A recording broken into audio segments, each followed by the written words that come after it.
মৰমৰ ছাত্ৰ-ছাত্ৰীসকল আজি আমি ষ্ট্ৰাকচাৰ অফ এটম পৰমাণুৰ গঠনটো এই চেপ্টাৰটোৰ এই যেটো ইলেক্ট্ৰনৰ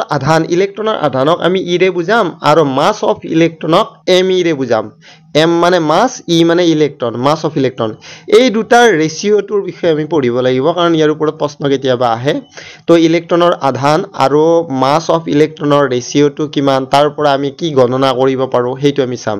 তো এতিয়া তোমালোকে সোৱা ইলেক্ট্ৰনৰ আধান আৰু ভৰৰ অনুপাত E/m হেতু কাৰ পদ্ধতিৰ সহায়ত উলিয়াব পাৰি থমসনৰ পদ্ধতি অনুসৰি ইলেক্ট্ৰনৰ E/m ৰেশিওটো হ'ব ইমান ন এইটো তোমালোকে মনত ৰাখিব লাগিব এইটো 1 নম্বৰ ইকুৱেচন দিয়া মানে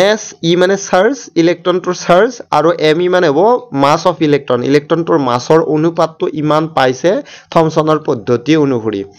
তো এতিয়া ইয়াতে m ই মানে মাস অফ ইলেক্ট্ৰনৰ ভৰ এইটো মই কৈ দিলো এতিয়া নেক্সট পেজলৈ সোৱা এই E/m ৰেশিওটোৰ পৰা আমি কি উলিয়াব পাৰো তো তোমালোকে সোৱা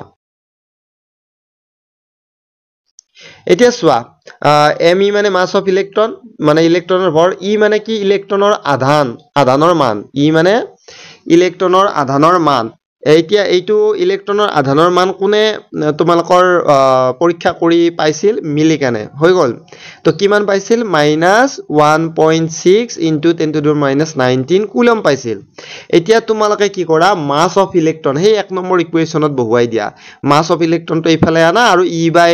তো এই ভ্যালুখিনি তলত যাব ই মানে হ'ব ইলেক্ট্ৰনটোৰ আধান কিমান ইলেক্ট্ৰনটোৰ আধান মিলিকানে কিমান পাইছিল 1.602 * 10⁻⁹ কুলম পাইছিল ইয়াত মাইনাসটো দিব নালাগে কাৰণ মাস উলিয়াই আছো আমি মাস অফ ইলেক্ট্ৰন আৰু এইখিনি বহুৱাই দিয়া দিলে তোমালোকে এইখিনি পাবা তাৰমানে আমি কি গম পালো এটা ইলেক্ট্ৰনৰ মাস কিমান 9.1 into 10⁻31 kg তো এইটো এনেকে মাস অফ ইলেক্ট্ৰন আমি উলিয়াব পাৰো E/m ৰেশিওটোৰ পৰা তো এইখিনি আছিল তোমালোকৰ মাস অফ ইলেক্ট্ৰন কেনেকৈ উলিয়াই ঠিক আছে